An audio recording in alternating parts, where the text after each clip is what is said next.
We want to hear more now from Bill O'Reilly. Indeed. Joining us with his take. Bill, what's your take as you watch all of this unfold? Well, it's a pretty general question. You want to narrow it down to politics or economics or social? What do you want me to address first? Well, I'm kind of interested in what's going on right now, which is the political battle in Washington. A lot of people saying, there's pork going on in this kind of thing. Obviously, you're going to get some of that. But are there winners and losers here we should be aware of? The loser is the country, because we're going to rack up another $2 trillion in debt, which brings the total up to $25 trillion. We're never going to be able to pay that back. But I think the bill as it stands, if the House doesn't mess around with it tomorrow, does benefit the individual worker. And that's who I'm interested in. So you're going to get a check.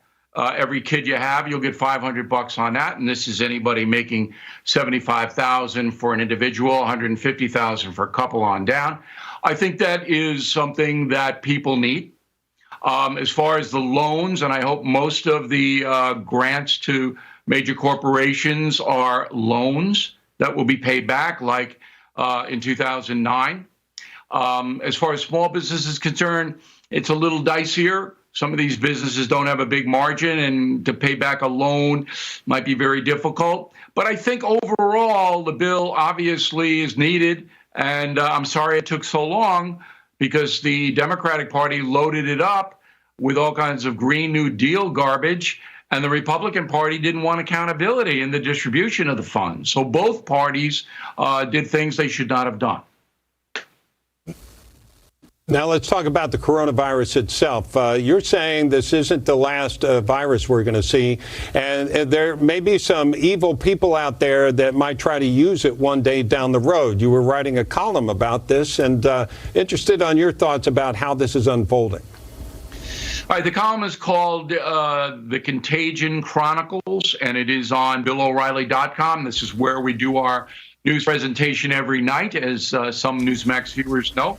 And I file a column every week. So the terrorists are watching this. They're watching the worldwide pandemic and how it can destroy economies like that, in a space of 2 weeks.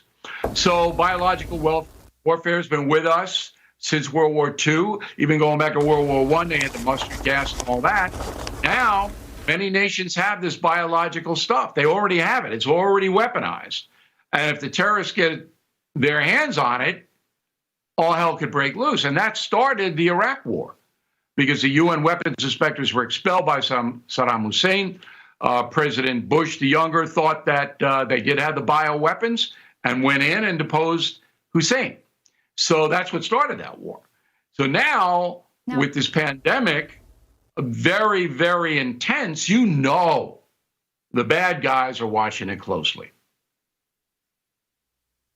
And it's my understanding, too, that you have said that we were warned about this in 2007, but that governments are rarely proactive. Is that right, Bill?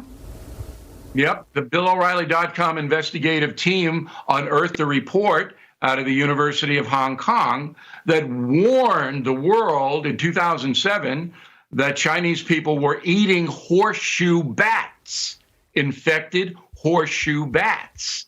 And that was a danger to the world. I saw that when I was in Taiwan, in the capital city of Taipei. I went to the midnight market. I saw these people eating snake blood and bats, and it was appalling. Yeah.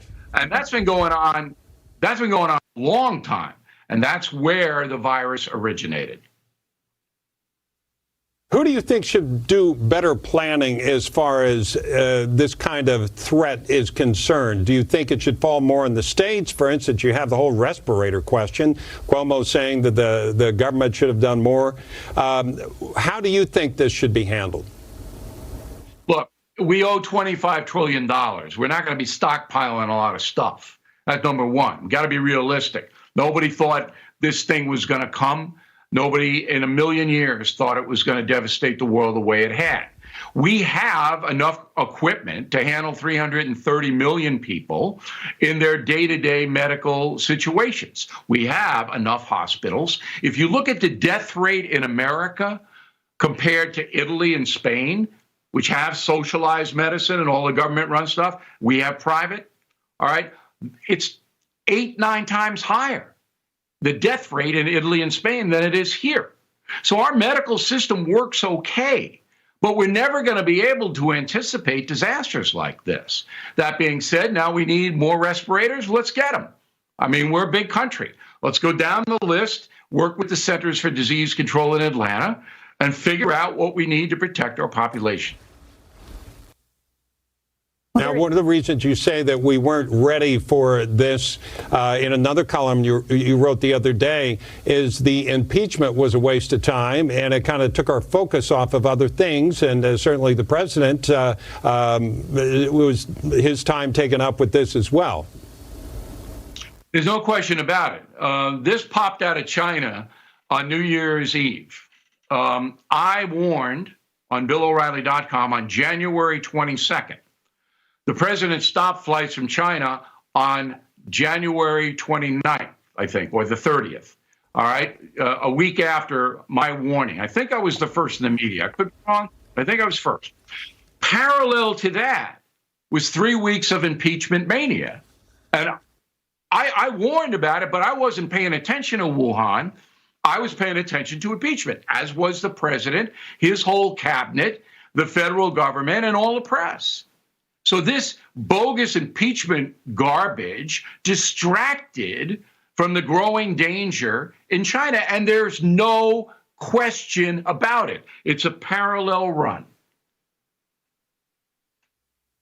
You know, you see these pictures out of China and the response to the coronavirus, and a lot of people in the medical community are outraged because they are in full protective gear. And yet here in America, we are struggling to meet the needs of our medical professionals. A totalitarian system has an easier time of arming and protecting the bureaucracy that keeps them in power. That's the only thing I could tell you, that we live in a free society here. One of the reasons that Wuhan was contained in China, and I believe it is contained there, although you can't believe what the government says, it's because the army surrounded the area and said, nobody out of your house. And in China, if you go out of your house and they don't want you to, you go to jail. Not here. So it's a lot easier for totalitarian regimes to regulate that kind of stuff than free society. You know, on the 22nd of January, we also tracked a flight from China to, I think it was JFK, and we wondered why those people were being allowed off of that flight. So we were right in there with you, wondering if we were going to allow this, because we became aware of it. But just like you said, our attention had been distracted. So let's talk about the media and its attention, which it kind of goes from one thing to another. That you probably look at this and you have a lot of experience in the media. What are they doing wrong today that hurts the country itself? Excellent question. Excellent question. So the media and the Democratic Party know if Donald Trump gets a handle on the pandemic by summer, he's reelected. So right now, the latest Gallup poll says 60% the American people feel the president's doing a good job vis-a-vis the virus. He gets it under control. People go back to work, maybe a vaccine, medicine, whatever it may be. By summer, he's in. No way Biden wins. Okay. What's the worst thing that can happen to the New York Times, Washington Post, CNN, NBC News? His reelection. So they're not going to report the things that are working well in fighting the pandemic because they don't want Trump to win. It's not that they want people to get sick. That wouldn't be fair. And I'm not saying that. But the collective psychology of the major media, allied with the Democratic Party, is holy you know what. If this guy succeeds, we can't get him out.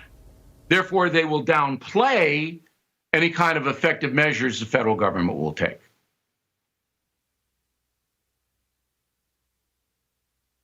Bill O'Reilly, thank you so much for your time today. Coming up, we will have continuing coverage of the coronavirus outbreak.